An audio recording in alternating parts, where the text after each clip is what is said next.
माझे नाव लक्ष्मी शांतीदत्त चव्हाण, इयत्ता 9वी प. तिला पंख द्या ती आकाश गाठेल, तिला हक्क द्या ती न्याय आणेल, तिला संधी द्या ती प्रगती करेल. सन्माननीय व्यासपीठ, वंदनीय गुरुजन वर्ग व माझ्या प्रिय मित्र मैत्रिणी, व येथे जमलेल्या माझ्या तमाम महिला भगिनी, 8 मार्च आज आपण ते सर्वजण जागतिक महिला दिन साजरा करण्यासाठी जमलो आहोत. आपल्या सर्वांना जागतिक महिला दिनाच्या खूप खूप शुभेच्छा.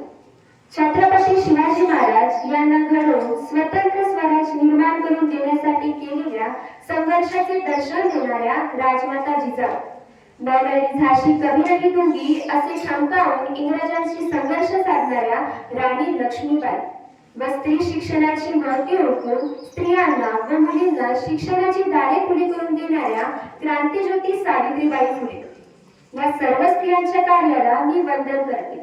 या दिवसाची सुरुवात कधी झाली हे तुम्हाला माहित आहे का? तर या दिवसाची सुरुवात महिलांच्या प्रयत्नांनी अमेरिकेत 1908 साली झाली. त्यानंतर 1910 साली महिला प्रतिनिधीद्वारे व कार्यकर्ती क्लारा झेडकी यांनी सुचवल्याप्रमाणे 8 मार्च या दिवसाला जागतिक महिला दिन म्हणून मान्यता मिळाली.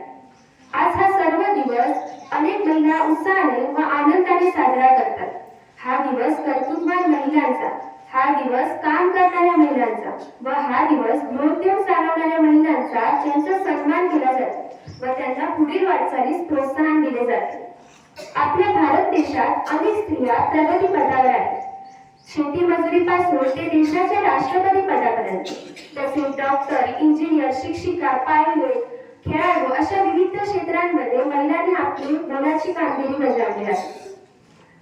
भारतरत्न सन्मानाच्या मानकरी गानसम्राज्ञी लता मंगेशकर एक स्त्री म्हणून या स्त्रियांचा गौरव करताना मला खूप अभिमान वाटत आहे. सलाम या नारी शक्तीला. आपल्या भारत देशामध्ये अशा अनेक स्त्रिया आहेत ज्या खूप पुढे गेल्या आहेत. त्यामुळे आपल्याला त्यांच्याकडे प्रोत्साहन घ्यायला खूप छान वाटते. मी शेवटी एवढंच म्हणेन, जर स्त्रियांचा सन्मान करायचा असेल तर त्याची सुरुवात आपल्या घरापासूनच करायला हवी. तरच आपला भारत देश सुरक्षित, सक्षम व बलवान. धन्यवाद.